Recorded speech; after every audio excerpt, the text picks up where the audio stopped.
우크라이나 전쟁을 치르고 있는 러시아에 북한군이 파병될 것이라는 소문에 대한 진실이 서서히 드러나고 있습니다. 블라디미르 푸틴 러시아 대통령이 김정은에게 공식적으로 파병을 요구했다는 겁니다. 여기에 대해서 Y타임스가 추적해 봤습니다. 지금 시작합니다.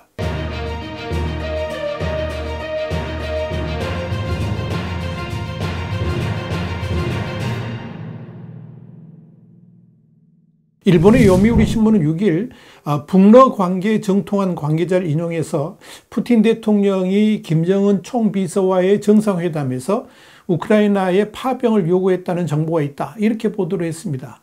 요미우리는 이어서 푸틴 대통령이 지난해 9월에 김정은이 러시아 극동 보스토치니 우주기지를 찾았을 때 포탄을 비롯한 무기 지원과 함께 병력 지원도 요청했다 그러면서 당시 김정은은 무기 공급은 승낙했지만 파병에는 추가 논의가 필요하다라고 답했으며, 푸틴은 지난 6월 방북 당시에도 무기와 병력 지원을 재차 요구했다라고 밝혔습니다.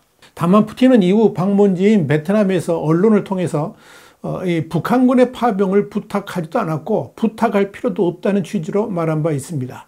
요미우리는 그러면서 한국 정부 내에서는 러시아가 일방적으로 병합한 우크라이나 동부에 북한 공병대를 투입해서 복구 작업에 종사하게 할 것이다 하는 관측이 나온다고 덧붙였습니다. 한편 미국 국방부의 사브리나 싱 부대변인은 현지 시간 1일 북한군이 러시아 지원을 위해서 우크라이나 전쟁에 파견될 수 있다는 보도와 관련해 확인된 것이 없다라고 밝혔습니다. 앞서 패트릭 라이더 미국 국방부 대변인은 지난달 북한의 파병 가능성을 주시 중이라고 그러면서 우크라이나에 대한 불법적인 전쟁에 총알바지로 보내는 선택이다, 이렇게 지적한 바 있습니다.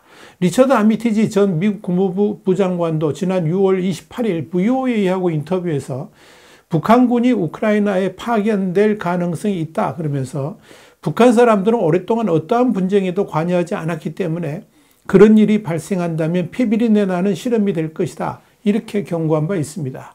아미티지는 이어서 이 북한군의 파병은 북한과 러시아가 그동안 해온 일들이 연장선으로 보인다 그러면서도 이 러시아 군인들이 너무 오랫동안 전투를 하지 않아서 꽤 많은 사상자가 발생했듯 북한군 역시 1953년 이후로 전투가 없었기 때문에 그들이 우크라이나에서 러시아인들에게 이용당하면 정말 많은 희생이 불가피할 것으로 보인다라고 설명을 했습니다. 이와 관련해서 영국의 텔레그라프는 현지 시간으로 지난 6월 27일 한국의 소식통을 인용해서 북한은 우크라이나 동부에서 러시아가 점령한 도시들을 재건하는 데 도움을 주기 위해서 대규모의 공병 및 건설 부대를 파견할 예정이라고 그러면서 군인들이 폭격을 많이 받은 도네츠크 지역에서 주로 재건 작업에 참여할 것이다, 이렇게 보도한 바 있습니다.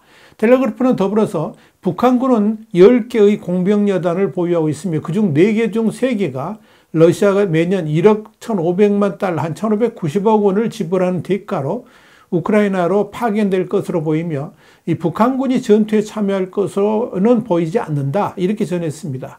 영국의 데일리 메일이 현지 시간 2일 보도한 바에 따르면 이 우크라이나 분석가 알렉세이 쿠시는 북한 당국이 돈바스 지역의 복구 작업을 위해서 파견하는 공병들이 실제 새로운 지하터널, 그러니까 땅굴 구착 작업을 위한 것이라 그러면서 다양한 소식통에 따르면 5개 북한 공병 여단이 돈바스에 도착할 가능성이 있으며 실제 그렇다면 1만 5천 명 이상의 규모가 될 수 있다고 밝혔습니다.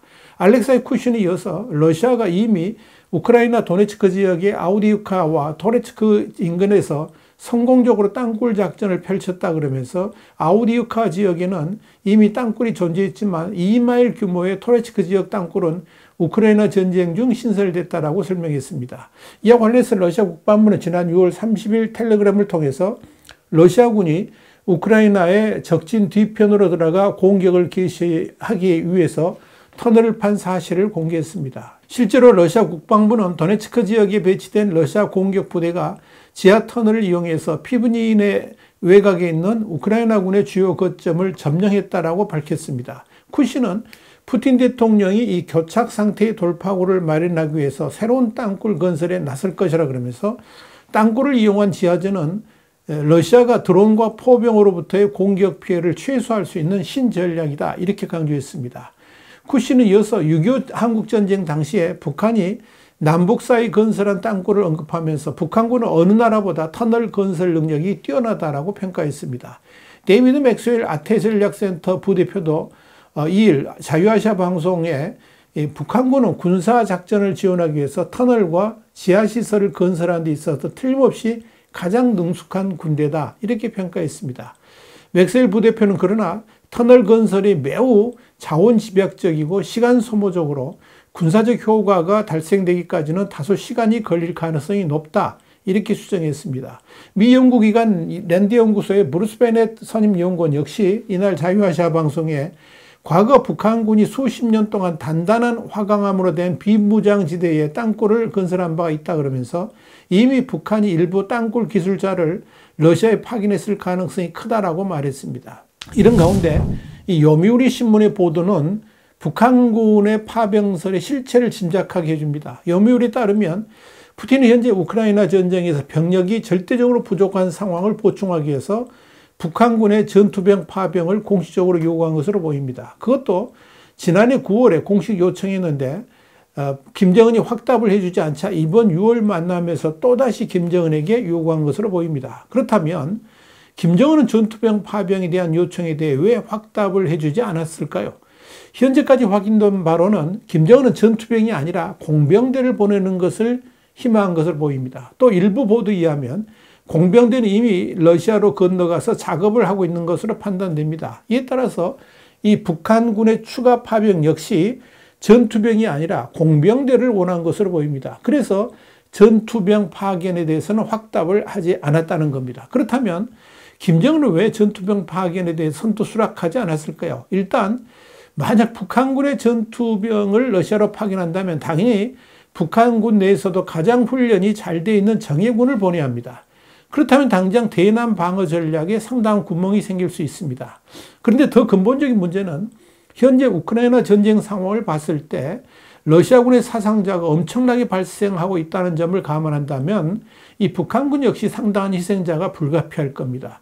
영국 국방부가 추산한 바로는 지난 5월 말까지 이 러시아군의 총 사상자는 50만 명에 달했을 것으로 추정하고 있고 현재도 매일 1200명 정도의 사상자가 나는 것으로 판단하고 있습니다. 우크라이나 국방부가 추정한 러시아군 사상자 수치도 지난 6월 내내 3만 5천 명 정도에 이릅니다. 그렇다면 만약 북한군이 러시아군의 전투 현장으로 파병된다면 당장 우크라이나군과 치열한 전투를 벌이고 있는 우크라이나 동부 지역으로 가게 될 것이고 그렇다면 하루에 최소 100명 이상의 사상자가 날 가능성이 큽니다. 이는 북한군 입장에서는 엄청난 희생이고 이런 사상자 수를 대체하려면 파병군의 규모도 상당해야 할 것으로 보입니다. 또 하나 북한군의 전투병 파병은 일회성으로 끝날 수가 없습니다. 1차로 파병했다면 현지에서의 사상자 수가 발생할수록 당연히 2차, 3차 파병을 해야만 됩니다. 그것도 현재 우크라이나 전쟁이 단기전으로 끝날 성격이 아니라는 점에서 북한군의 파병 역시 장기전으로 가야만 합니다. 그런데 북한군의 상황이 과연 그런 전투 병력을 보낼 여력이 있을지 의문이고 실제로 북한군 상황이 러시아의 전투병을 보낼 그런 능력이 되는지도 의문입니다. 또한 북한군의 존재 이유는 수령을 위해서 죽는 것입니다. 그래서 북한군을 김정은의 가병 집단이다 이렇게 말합니다. 그런데 이들이 얼굴도 모르는 우크라이나 군들과 전투를 벌인다? 그것도 러시아군을 돕기 위해서 이런 전투를 아무리 김정은의 명령에 죽고 산다더라도 과연 러시아로 당당하게 건너갈 수가 있을까요? 또한 김정은이 전투병을 러시아로 파견했을 때 그 후폭풍도 만만치 않을 수도 있다는 것을 모르지 않을 겁니다. 사상자 수가 계속 발생할수록 그로 인한 여파가 만만치 않을 것이기 때문입니다. 어쩌면 이 문제가 북한 사회를 뒤흔드는 기폭제가 될 수도 있을 것입니다.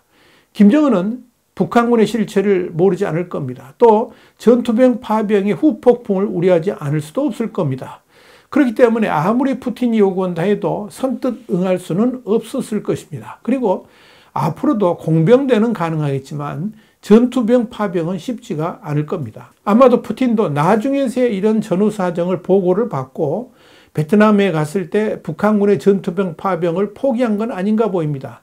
그럼에도 푸틴은 지금의 전투 상황이 너무 어렵기 때문에 이 북한군이 전투병으로 와주기를 희망하겠지만 일부 언론 보도대로 전투병을 파병하기까지 넘어야 될 산이 많을 것입니다. 과연 김정은이 이런 상황에서 전투병을 러시아에 보낼 수 있을까요? 여러분 어떻게 생각하십니까? 화이트타임 정세 분석의 추기랬습니다. 감사합니다.